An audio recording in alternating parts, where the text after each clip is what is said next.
Yo comencé a trabajar con un abogado de mensajero de ese abogado aquí en Bogotá. Mensajero. O sea, nosotros sabíamos que todos teníamos que aportar.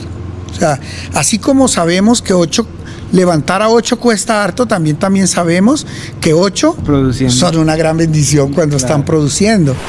Una de las cosas que a mí más me ha impactado en la vida es cómo pudiste pasar de estar en mucha necesidad a llegar a tener tanta comodidad, tanta bendición de parte de Dios. En donde uno se mete, se las pone, se encasilla bajo una religiosidad, una serie de comportamientos. Yo salí de allí porque Dios me hizo un llamado, o nos hizo un llamado para iniciar Ecofamiliar. Hey amigos, ¿cómo están? Bienvenidos a este podcast que se llama Tirando Factos, un espacio especial para hombres, para testosterona, para hablar temas que nos interesan, que nos atañen a los hombres. Y hoy tengo yo creo que mi invitado estrella. Tengo a la persona que yo más admiro en el mundo, tengo a la persona que ha sido inspiración en cada una de las áreas de mi vida, que me ha retado a nivel espiritual, personal, financiero y que amo con todo mi corazón, y es a mi papito hermoso. Bienvenido, Fader, a este podcast. Gracias, mi vida, qué honor estar aquí hoy. Bienvenido, Fader. Bueno, este es un espacio que hemos diseñado para hablar temas y para conectar con hombres, ¿sí? Para hablar con los hombres, para atender también un poquito las necesidades de los hombres, y por eso se llama Tirando Factos. Tirando Factos quiere decir soltando verdades, como para que lo entendamos. Entonces la idea es que aquí vamos a ir diciendo cosas que van a ser, así sea punzantes, así sea difíciles de entender, pero vamos a tirar esas realidades. El primer facto y muy profundo que quiero que te tires es: ¿tú de qué hincha eres? Yo soy hincha de Nacional. Uy, Dios mío. Fuertes declaraciones están dando hoy. ¿Por qué eres hincha de Nacional, Fabi? Porque cuando llegamos aquí a Bogotá a vivir, nosotros veníamos de Neiva. De Neiva.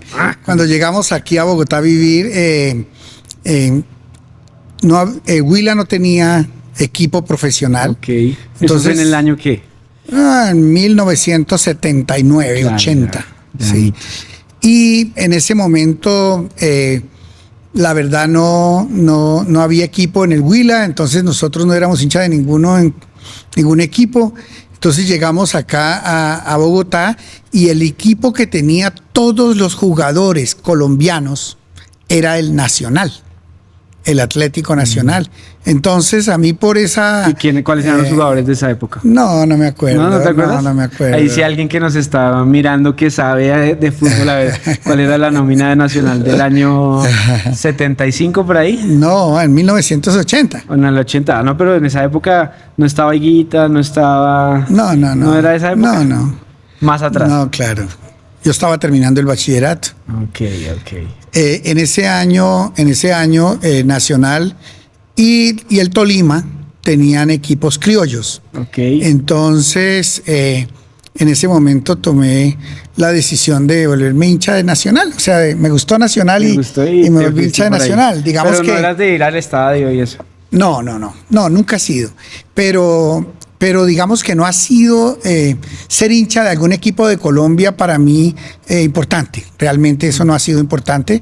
Cuando John Mario Ramírez llegó a la iglesia, sí, claro, él obviamente era pues un personaje, el 10 de Millonarios. Entonces, sencillamente, por apoyar a Yomita, pues estuvimos apoyando a Millonarios. Luego Yomita pasó a estar en el Cúcuta unos años después, y entonces Cúcuta, nosotros apoyábamos al Cúcuta. Luego pasó a Santa Fe, incluso estuvo una temporada jugando con Santa Fe y le hizo un gol a Millonarios y sacó una toalla que decía: Jesucristo cambió mi vida y puede cambiar la tuya. Wow. Él tenía solamente amores y odios. Yo Mario no tenía alguien que fuera indiferente con él, sino que era o lo amaban o lo odiaban. Muy tremendo. Oye, padre, ya que hablas de de John Mita que recordamos nosotros muchísimo, lo amamos, a su familia, a Mate, a todos, a las niñas y a Martica.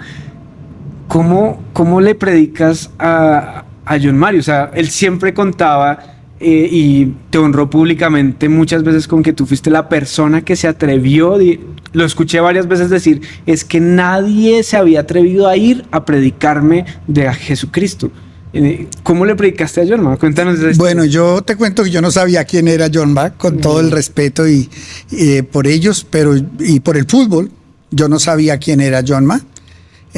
Pero Martica la invitaron aquí a la iglesia y ella comenzó a venir. Y en ese proceso de ella venir a la iglesia, un día le dijo a la monita que si nosotros podíamos ir a su casa, a su apartamento, a compartirle a Yomita. Ellos estaban viviendo juntos y Mateo ya tenían a su bebé. Entonces pues nos dijeron que fuéramos. Yo la verdad hubiera sabido, como yo hubiera sabido, casa de cualquier persona de la iglesia. Claro. Yo hubiera sabido quién era Yoma, de pronto lo hubiera pensado 2 veces. Pero no, realmente gracias a Dios no sabía y llegamos allá. Ese día entramos, como entrar a saludar cualquier familia de la iglesia, y él salió, nos saludó, después de que nos dejó un rato esperando allá afuera, salió y nos saludó. ¿Cuánto rato? Porque él siempre dice que fue harto tiempo. Sí, él nos dejó un rato ahí parqueados. Y cuando salió, vino, nos saludó, se sentó y se recostó así en la silla y llegó y dijo, ¿qué me van a decir? ¿O qué me van a predicar? Entonces nosotros queremos hablarte de Jesús. Y entonces él llegó y dijo, pero yo quiero que me hablen de la idolatría. Así arrancó. Eso fue lo primero que quería. Y ese día le enseñamos sobre la idolatría. Él se había mandado a hacer un tatuaje de un divino niño aquí en su brazo, grande. De hecho, a la mamá, a Gloria, le había regalado una mesa en vidrio, en cristal, y por debajo grabado todo el divino niño. Y él era devoto del divino niño. Él nos contaba que en las concentraciones aquí en Bogotá, que lo concentraban en el hotel Tequendama, él en la mañana, temprano en la mañana, se salía de la concentración y se iba al minuto de Dios, a la primera misa del minuto de Dios del domingo. O sea, él tenía una búsqueda de Dios. Él tenía una indiscutible búsqueda de Dios. Y él, en medio de su desconocimiento, pues sencillamente buscó lo que había en Colombia. Y él llegó el momento en que terminamos de compartirle la palabra, y él mismo fue y sacó su cajón de la mesita de noche. No te miento que era un cajón repleto de estampitas del divino niño del 20 de julio, del divino niño. Y llegó y dijo, tomo la decisión de hoy cortar con todo esto y tomo la decisión de obedecerle al Señor. Ese día hizo la oración de fe, le entregó su corazón a Jesús y me dijo que qué paso seguía. Yo le dije, quiero que entres en un ayuno de 3 días y dentro de 3 días te espero en mi oficina para ministrarte liberación y cortar con todas las maldiciones del pasado. Ese día en la oficina estuvimos desde las 9 de la mañana como hasta las 6 de la tarde, ahí en la oficina compartiendo, enseñándole sobre todas las maldiciones que pudieron entrar en su vida. Y terminado, el Señor me guió a ponerle un cassette de Jesús Adrián Romero que había traído en una gira que hizo acá donde estaba luché como soldado. Sumérgeme y qué sería de mí. Por el lado A y el lado B. Exactamente. Y Jesús Adrián, allí comenzando la grabación, comenta su testimonio. Cómo él estuvo con unos amigos que eran muy malandros y que lo llevaron casi que al mundo y cuando él recibe a Jesús se aparta de esos amigos, muchos de ellos murieron. Entonces yo apagué la luz de la oficina y de rodillas le pedí que hiciera escuchara esa oración. Y ahí de rodillas él le entregó su vida a Jesús, se rindió a él y desde ese día Yomita comenzó a caminar con el Señor. Se volvió un hincha a morir por Cristo, descaradamente cristiano, enamorado de Jesús. ¿Qué le dirías, digamos, a una persona que como Yomita de pronto ha tenido como esas búsquedas de Dios de pronto equivocada, ¿qué le dirías hoy, digamos, a ese hombre que todavía no ha encontrado, que ha buscado, que quiere encontrarse con Dios, que sabe que Dios existe, pero que de pronto no ha tenido esa revelación de Cristo? ¿Qué le dirías? Bueno, yo le diría lo que le dije a un chico. Estuve en un viaje con la monita, en una luna de miel, este mes pasado. Y en el viaje, en un viaje que hicimos desde... ¿Tener hermanitos o...? En un viaje que hicimos desde Roma hasta Bari, el lugar donde íbamos a coger un crucero, en el bus, nos tocó en la última fila en el bus. Sí. Y ahí iba un chico, un muchacho, que lo saludé y hablaba en español. Y cuando lo saludé y me di cuenta que era un muchacho latino, le pregunté que si él había tenido la oportunidad de conocer a Jesús. Wow. Entonces él me dijo que él había oído de Jesús, pero que él no sabía si creía o no creía.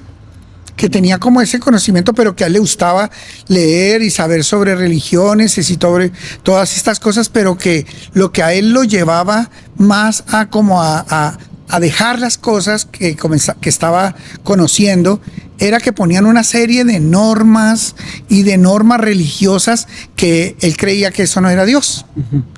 Entonces el Señor me puso en mi corazón una frase que le dije, es que Jesús no es una religión, es una relación. No. Y yo creo que eso es lo que yo le diría a cualquier persona que no ha tenido la oportunidad de conocer a Jesús. Jesús no es una religión, no es una serie de normas en donde uno se mete, se las pone, se encasilla bajo una religiosidad, una serie de comportamientos. No es eso. Jesús de Nazaret es una persona con la cual uno debe tener una relación. Con una persona uno tiene una relación, no una religión. Religiones habrá, decía una canción, cuando yo me convertí, pero no salvarán.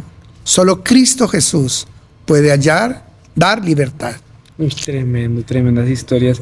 Y sabes que me encanta mucho porque, o sea, eso me demuestra que tú tienes en tu corazón ese fuego todo el tiempo por estar ganando uno más.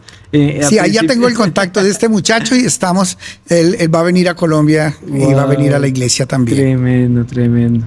Y yo creo que eso debe ser como lo que nos mueve a los hijos de Dios, y es estar buscando la oportunidad perfecta para compartir la palabra de Dios, para estar Amén. Llegando, para estar como... no desaprovechar cualquier oportunidad. Uno no sabe si va a tener al próximo John Mario Ramírez ahí que se va a convertir, sí. o si simplemente es cualquier persona que va a cambiar su casa, sí. Que va a cambiar su vida. Yo siempre recuerdo a Yomita, porque obviamente, indiscutiblemente, que no hubo una persona que conociera a John Mario que lo pueda olvidar. No creo, porque él era un hombre radical y si hay algo que yo recuerdo de Yomita es que Yoma se volvió en un evangelista impresionante. No había una entrevista que le hicieran que él no hablara de Jesús. O sea, yo creo que Jesús partió su vida. Claro, definitivamente. Partió su vida en dos. Y los que lo conocían de antes se dieron cuenta que él cambió.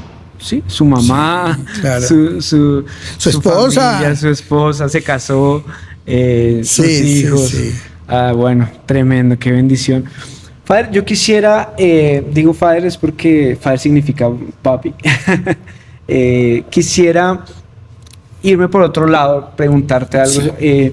Y es, ¿tú cómo haces, o sea, de un contexto en el cual, digamos, socioeconómico, que vienen con mi abuelita Nina, que ya está en el cielo, pues mi abuelo muere cuando tú tenías 11 años, y una de las cosas que a mí más me ha impactado en la vida es cómo pudiste pasar de estar en mucha necesidad a llegar a tener tanta comodidad, tanta bendición de parte de Dios y estar, digamos, hoy muy bien a nivel económicamente.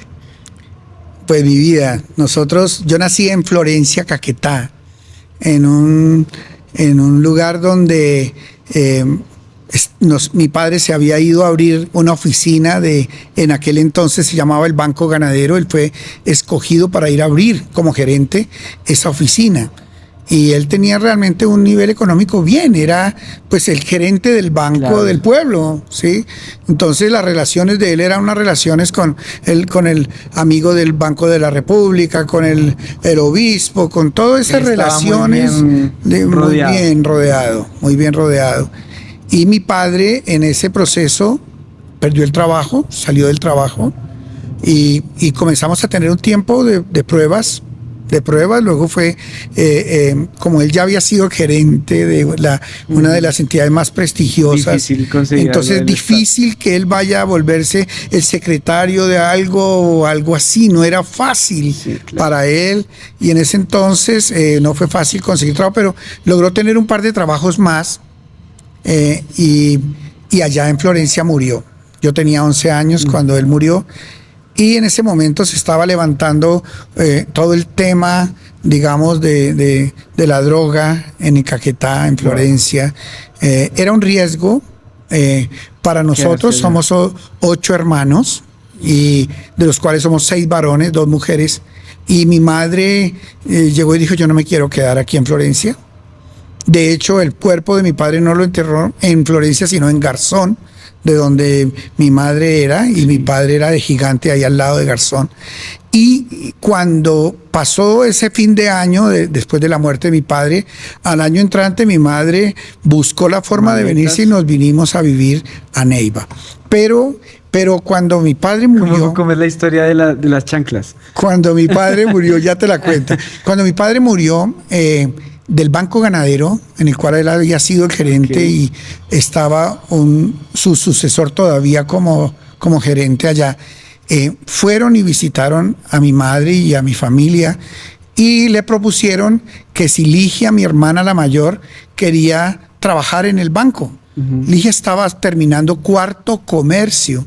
O sea, cuarto comercio era el bachillerato comercial, okay, pero luego seguía quinto y sexto de bachillerato, o sea, 11. Okay. Pero con ese cuarto comercio ya las personas, las mujeres podían entrar a trabajar. Entonces había mecanografía, taquigrafía y algo de contabilidad. Y ella tenía 15 años. Y el banco le propuso que entrara a trabajar allá desde esa edad. La enganchó el Banco Ganadero y se convirtió en una bendición muy grande para nosotros porque comenzamos a tener pues unos ingresos estables, y aunque...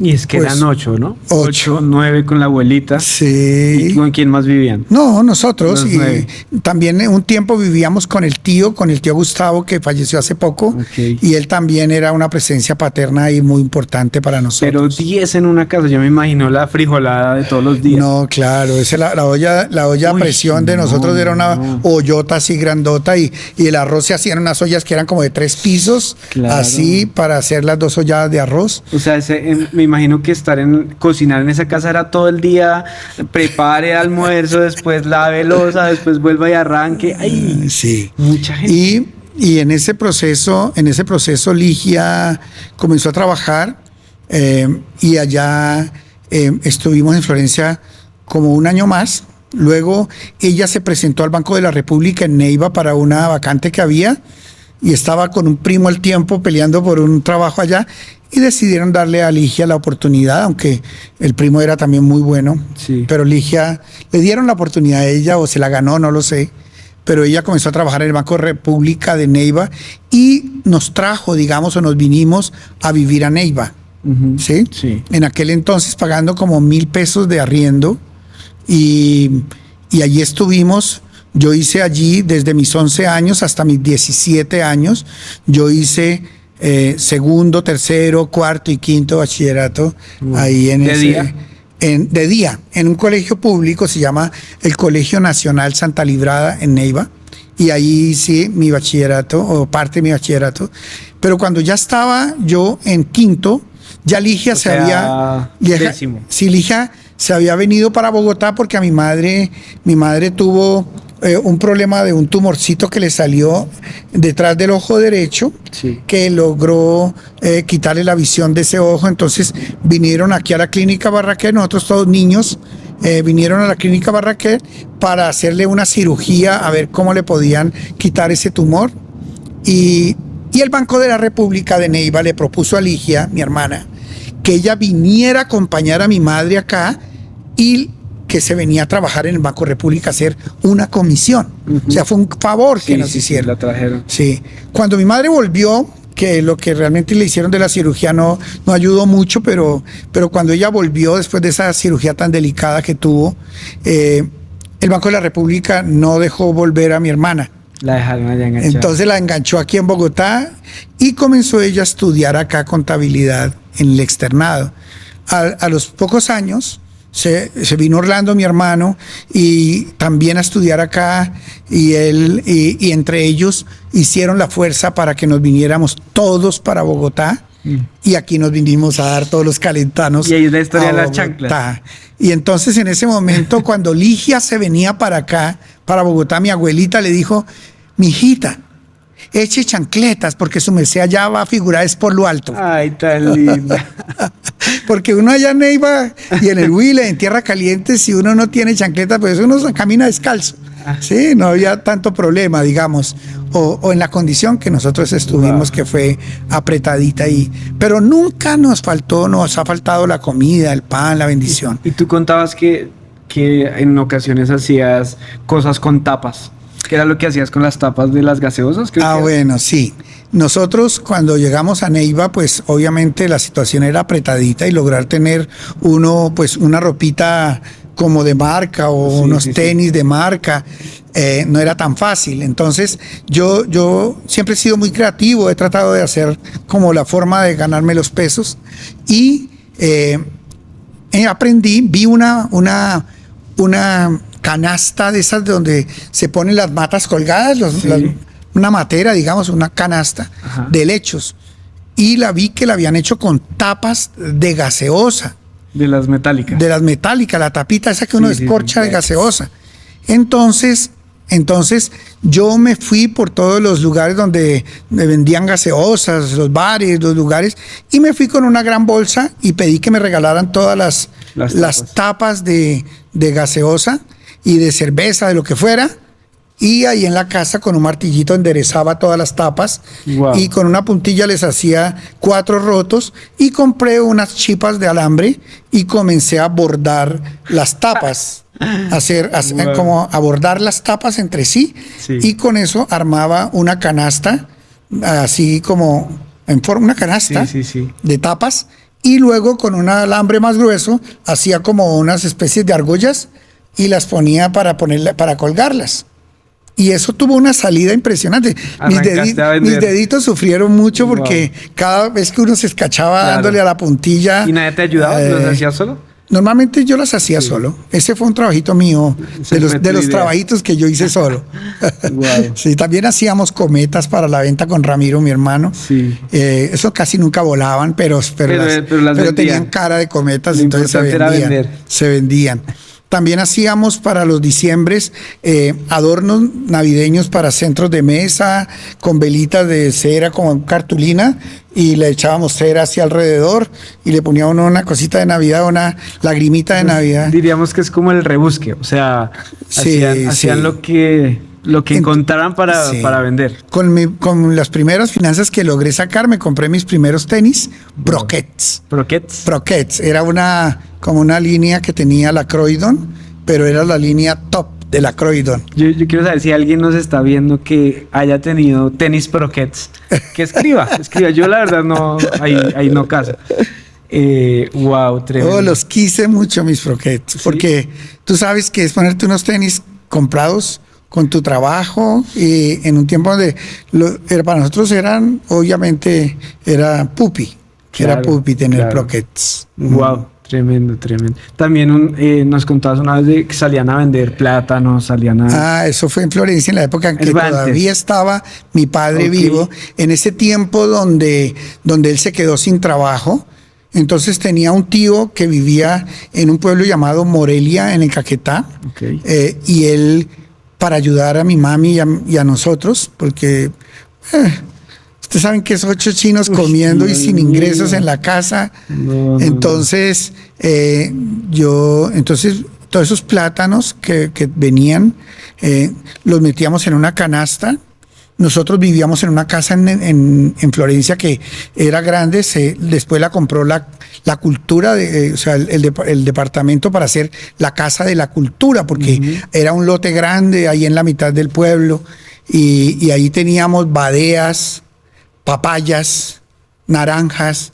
Entonces yo salía cuando estaban bonitas las papayas, como esas papayas se multiplican tanto, siempre había papayas. Entonces salía a vender en el pueblo y a veces, por ejemplo, en la arrocera que quedaba ahí al frente de nuestra casa, ahí me la cambiaban por una libra de arroz, una papaya, no me la compraban, me la cambiaban y me abrían la máquina esa donde salía el arroz y me echaban en una bolsa y yo salía con mi arroz para la casa y casi siempre traíamos algo para el desayuno, para la casa. Bueno, ya en Bogotá, llegaste en Bogotá y bueno, ¿cómo fue el estudio? ¿Llegaste a hacer 11 acá? Yo llegué aquí a hacer 6º bachillerato, me presenté en el colegio Nicolás Esguerra, ahí en la 68 con 13, cerca de las Américas, y gracias a Dios el que me hizo la entrevista para ingresar había sido profesor del Santa Librada y apenas supo que yo era del Santa Librada me dijo, lo quiero acá. Y yo comencé la nocturna ahí. Hice la nocturna, digamos, 11 nocturna. Y bueno, gracias a Dios me dieron la oportunidad de decir el discurso de 11 por ser el mejor estudiante allí de los 11. Tremendo. De los 11. Gracias. ¿Y por qué de noche? Porque tenía que trabajar, porque ya Ligia estaba trabajando, Orlando trabajando, Ramiro trabajando y seguía yo.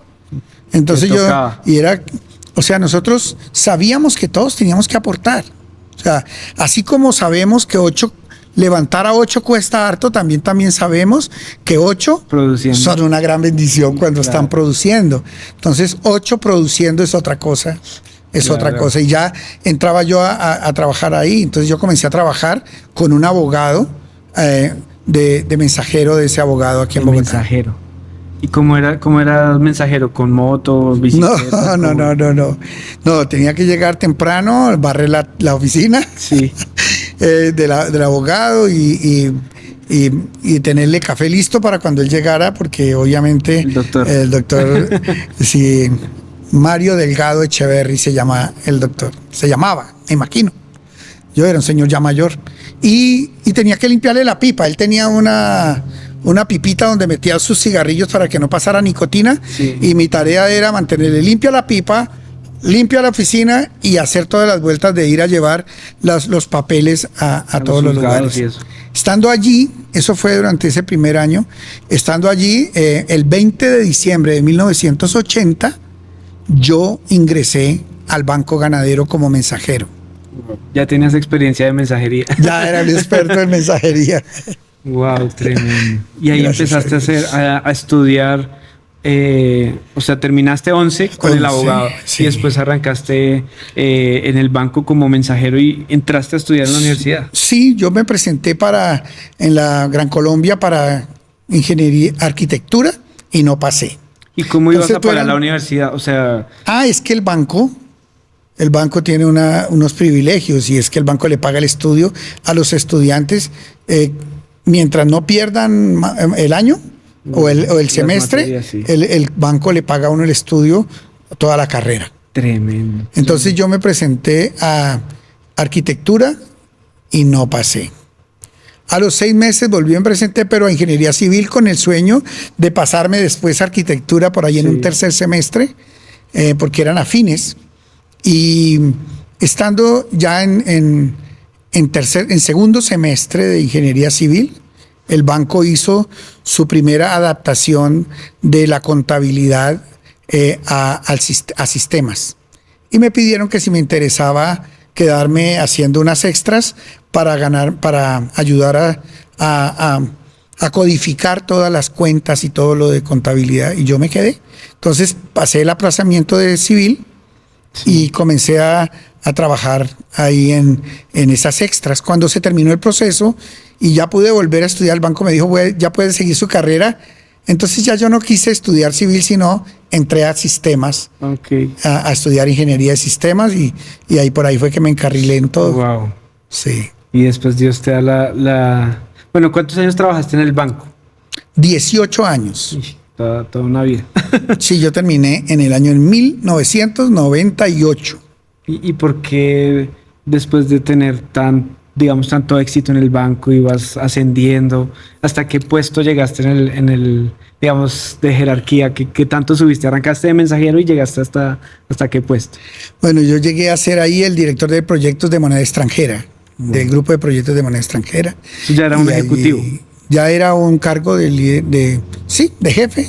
Y habíamos desarrollado ya no solamente la contabilidad se hizo cuando yo estaba de mensajero, sí, pero ahora hicimos ya con parte de mi liderazgo el software de moneda extranjera del banco. Wow, tremendo. Sí, entonces hicimos un software que se llamó COIGAN, que era el Centro de Operaciones Internacionales del Banco Ganadero.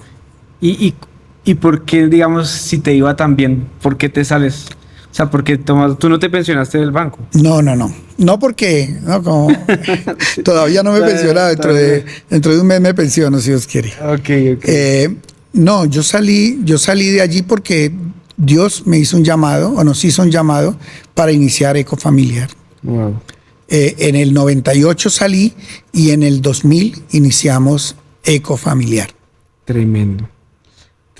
Y a nivel económico, ¿eso qué significaba? O sea, tú venías próspero, ya habías pasado las vacas flacas, me imagino que estabas... Sí, gracias a Dios tenía un muy buen sueldo, estábamos muy bien allá. Ya existíamos nosotros. Ya los tres, Pipe tenía 5 años, tú 6, 7 años sí, y Dani 11 años. Estábamos ahí en ese momento bien. De hecho, en el banco me propusieron que por qué me iba. Entonces yo hice una carta donde le propuse al banco que si me podían dar un bono, porque me iba a dedicar a pastorear una iglesia cristiana. El banco me dijo que el vicepresidente me dijo que cómo se me ocurría hacer semejante propuesta, que si yo era absurdo, cómo iba a pensar que el banco iba a hacer eso. Entonces yo le dije, porque yo he sido fiel en el banco y si el banco tiene la oportunidad de bendecirme, creo que debería hacerlo. Entonces, para esa obra que salgo a hacer, que es pastorear una iglesia. Entonces el jefe me dijo, ¿sabe qué, Chino?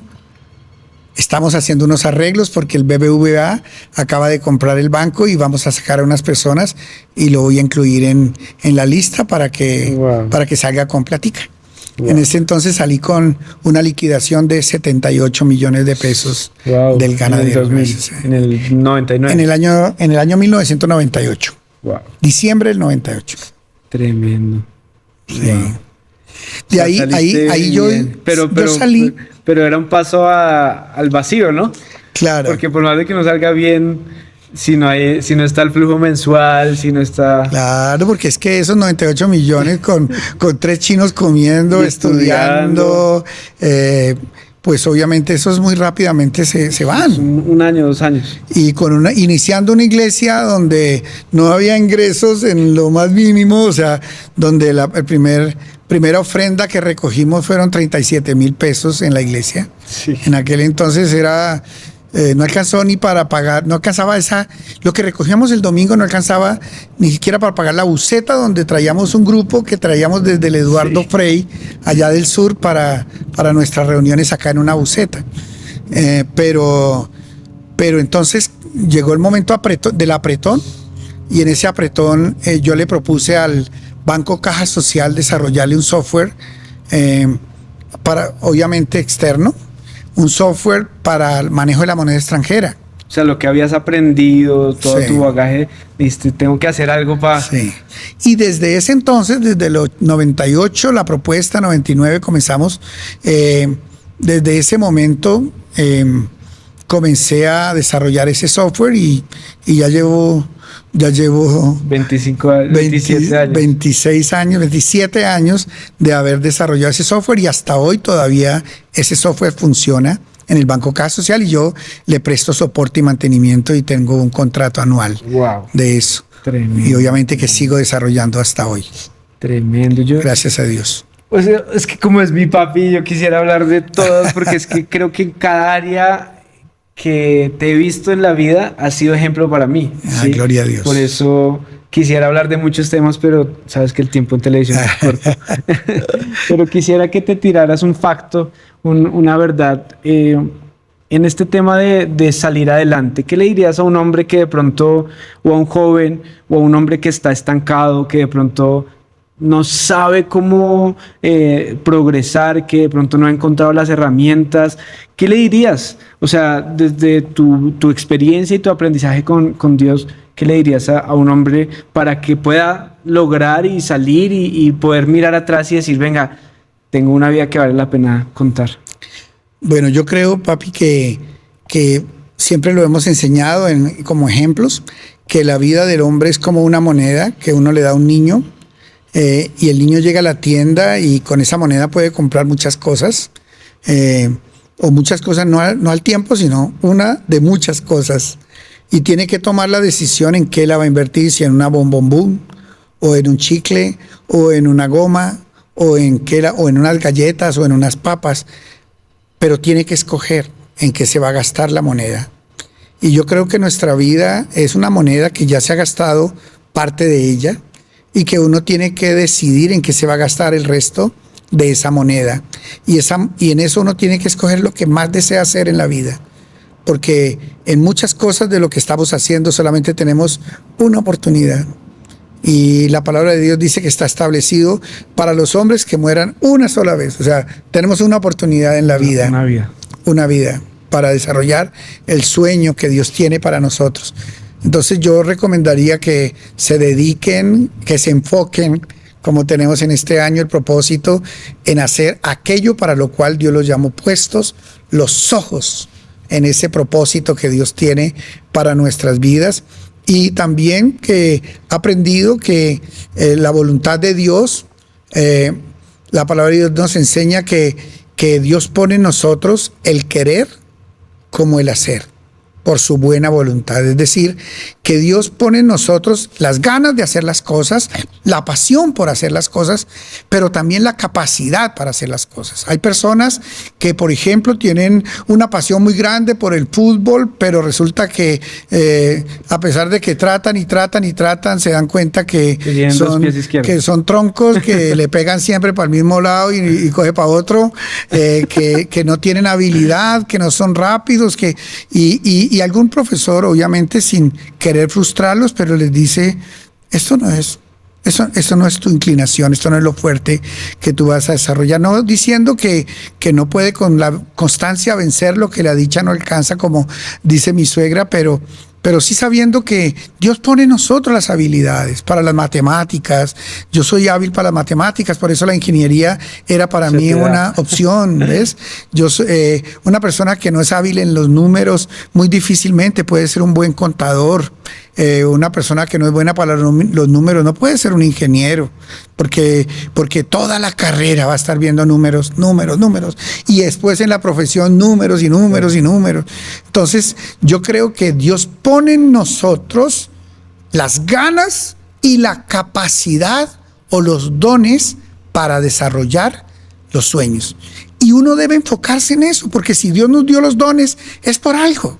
Si Dios a nosotros nos dio las ganas de hacer esto y tengo además el don, entonces únalos, que con eso se va a hacer una bomba muy grande. También la Biblia dice que en el barbecho del pobre hay mucho pan, pero se pierde por falta de juicio.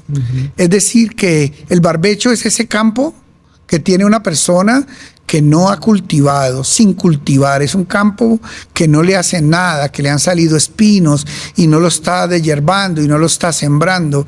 Ese campo, esas cosas que tenemos en la vida que Dios nos ha entregado, nosotros ahí está la provisión, ahí está la bendición de Dios. Usemos lo que tenemos. A veces hay personas que tienen un carro y no saben cómo ganarse la vida, y resulta que ese carro puede ser la oportunidad financiera para muchas cosas. Wow. Tremendo, Fader.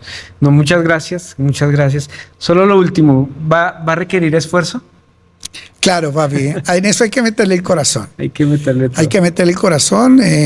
Yo creo que si algo en mi vida que yo he tratado de ser es esforzado, muchas veces de mi vida me dan las 2 de la mañana trabajando. A veces por eso no puedo madrugar como quisiera, porque tengo que en el silencio, sin interrupciones, estar desarrollando el software, lo que sea que tengo que entregar, o preparando la palabra que tengo que predicar, o lo que sea. Y muchas veces he tenido que hacerlo en los tiempos en que todo el mundo está durmiendo.